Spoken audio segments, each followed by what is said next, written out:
وقد ايه التكلفة؟ والاهم بقى هيكون على حساب مين ده كله؟ كام يوم ودراسة الجدوى كانت على مكتب جلالة الملك.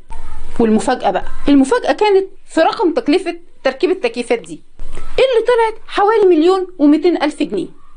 بس لا، 1,200,000 جنيه استرليني. يلا هي أجرة الميكروباص. والحكومة هي اللي هتدفع التكلفة دي من جيوبهم؟ لا طبعا، دي من جيب الشعب. الملك اتصدم لما شاف الرقم ورفع سماعة التليفون على النحاس باشا وقال له والله ما بتكيف يا باشا، مفيش تكييفات هتتركب في القصر. يسكت النحاس باشا؟ ابدا، يجادل ويقول له طب بعد اذن جلالتك اعرف بس السبب. هي كل دي مش اسباب يا باشا؟ لكن الملك بصراحة كان عنده سبب تاني خالص غير كل الاسباب دي. قال له يا باشا عايزنا نجيب تكييفات باكتر من 1,000,000 جنيه استرليني علشان بعد ما نركبها ونتكيف تطلعوا تقولوا للشعب شايفين الملك اللي بيصرف ملايين عشان يستمتع بالهواء البارد، وانتوا اللي